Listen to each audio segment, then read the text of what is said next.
Assalamualaikum warahmatullahi wabarakatuh. Perkenalkan, nama saya Irma Safrilia dari program studi Ilmu Al-Quran dan Tafsir 3 dengan mata kuliah Public Speaking. Di sini saya akan menyampaikan sebuah kisah singkat mengenai teladan dari kisah sahabat Nabi yang sangat kaya raya. Siapa lagi kalau bukan Abdurrahman bin Auf. Baiklah, langsung saja di sini saya akan menyampaikan sebuah kisah singkat mengenai teladan dari Abdurrahman bin Auf ini, yang dimana sahabat Nabi yang selalu gagal dalam menjadi seorang miskin. Manusia pada umumnya berlomba-lomba untuk mengumpulkan harta, kekayaannya menjadi kaya. Berbagai kepentingan di dunia dipikirkan tanpa ia sadari apakah sudah mengumpulkan bekal untuk di akhirat kelak. Dari kisah Abdurrahman bin Auf ini kita bisa belajar bahwa harta bukanlah segalanya. Beliau ini merupakan salah satu sahabat Nabi yang kaya raya namun gemar bersedekah. Abdurrahman bin Auf ini terlahir dari seorang ibu yang bernama Sofiyah dan ayahnya yang bernama Auf bin Abdul Harits dan Zahra. Abdurrahman bin Auf ini adalah salah seorang sahabat Nabi yang terkenal. Ia adalah salah seorang 8 dari orang pertama yang menerima agama Islam, yaitu setelah 2 hari dari Abu Bakar As-Siddiq. Abdurrahman bin Auf dilahirkan di kota Mekah pada tahun 580 Masehi. Sahabat Nabi yang bernama Abdurrahman bin Auf ini adalah menjadi orang yang sangat kaya raya di antara para sahabat yang lainnya. Tetapi sifat dan karakter Abdurrahman bin Auf ini memiliki yang luar biasa di dalam mendermakan, dan dia adalah salah satu orang yang dermawan dalam jihad fisabilillah. Pada suatu ketika Abdurrahman bin Auf ini menangis. Lantas kenapa ia menangis? Hal ini dikarenakan ia mendengar dari cerita sahabat lain. Yang sahabat lain ini mendengar cerita dari Nabi Muhammad SAW, di mana pada saat itu Nabi tengah bersabda bahwasanya di antara para sahabat yang akan masuk surga ialah Abdurrahman bin Auf. Tetapi Abdurrahman bin Auf masuk surganya di akhir. Lantas mengapa Abdurrahman bin Auf ini masuk surganya di akhir? Hal ini dikarenakan hisab Abdurrahman bin Auf memiliki proses panjang di akhirat nanti. Abdurrahman bin Auf akhirnya menangis. Kemudian karena ia telah diberikan anugerah kekayaan yang banyak oleh Allah Subhanahu wa taala, ia ingin menjadi miskin supaya masuk surganya lebih awal. Kemudian Abdurrahman ini memiliki cara, yaitu dengan cara semua uang yang ia miliki akan diberikan dengan kurma, yang dimana kurmanya itu busuk loh padahal. Ia juga pernah memberikan separuh hartanya sebanyak 40.000 dinar, yang kebanyakan harta bendanya itu didapatkan dari hasil perdagangan.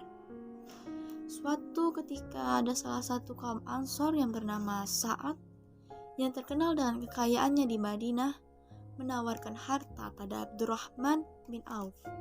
Akan tetapi pada saat itu penawarannya ditolak, dan ia malah bertanya hal lain mengenai lokasi pasar yang ada di Madinah saat itu. Akhirnya setelah menanyakan lokasi pasar di Madinah itu, Abdurrahman pun juga menanyakan mengenai harga sewa tanah di sana. Ternyata harga sewa pasar di Madinah sangatlah mahal, sehingga banyak orang-orang yang ingin berdagang namun tidak ada modal besar untuk menyewa tempat tersebut. Akhirnya dengan peluang dan inisiatifnya, Abdurrahman bin Auf ini membeli tanah tersebut, lalu menjadikannya sebagai kafling-kaflingan pasar. Kafling-kaflingan pasar tersebut ia bangun dan ia gunakan oleh pedagang muslim tanpa membayar sewa. Abdurrahman bin Auf juga menerapkan sistem bagi hasil yang lebih adil sehingga tidak memberatkan dan mencekik para pedagang yang masih merintis.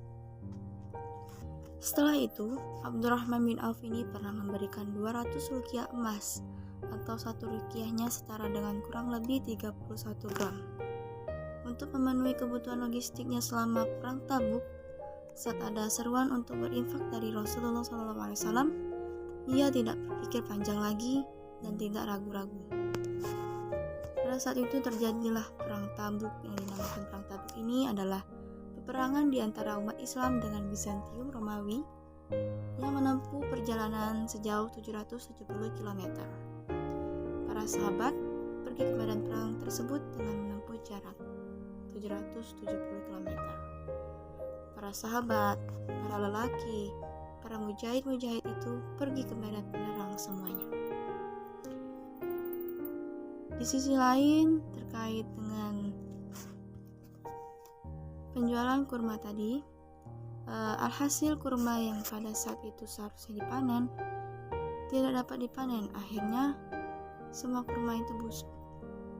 Nah, Abdurrahman bin Auf ini ingin menjadi orang miskin, maka dia belilah kurma-kurma busuk tersebut. Setelah dibeli, kurma tersebut dimasukkan ke dalam gudang. Setelah dimasukkannya ke gudang tadi, ia bertemu dengan seorang raja yang berasal dari Yaman beserta utusannya yang datang ke Madinah. Kemudian setelah bertemu dengan Abdurrahman bin Auf ini, rupanya Raja Yaman ingin mencari bahkan membeli jika ada orang yang menjual kurma yang busuk. Lalu untuk apakah Raja Yaman membelinya?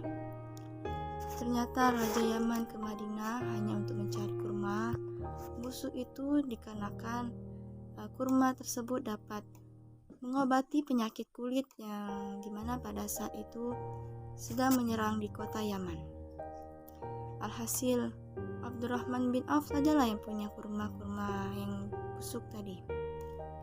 Dan akhirnya Abdurrahman bin Auf malah mendapatkan keuntungan yang luar biasa banyak pada saat itu. Akhirnya jatuh miskin atau tambah kaya. Yang jelas Abdurrahman bin Auf pasti tambah kaya. Padahal Abdurrahman bin Auf ini sangat sekali ingin menjadi orang miskin, karena ia ingin membantu para sahabatnya yang mempunyai buah kurma yang busuk itu, lalu dijual dan dibeli banyak oleh Abdurrahman bin Auf ini. Agar apa ya membelinya? Agar Abdurrahman ini menjadi miskin. Di mana terdapat salah satu ayat yang berbunyi, qala ya Maryam ana laki haza qalat huwa min indillahi innallaha yarzuqu man yasha'u bi khairi hisab. Yang artinya, wahai Maryam, dari mana ini engkau peroleh? Ya Maryam pun menjawab, itu dari Allah. Sesungguhnya Allah memberikan rezeki kepada siapa yang ia kehendaki tanpa perhitungan. Setelah kisah dari Abdurrahman bin Auf yang selalu gagal dalam menjadi orang miskin, akhirnya setelah itu Abdurrahman bin Auf ini meninggal di usia 72 tahun di Madinah pada tahun 653 Masehi. Dimakamkan di Jannatul Baqi, Arab Saudi. Amanat yang dapat kita ambil dari kisah teladan sahabat Nabi Abdurrahman bin Auf ini, fala mumsika laha, kita tidak dapat membendungnya, yaitu nikmat dan rezeki yang Allah berikan kepada kita.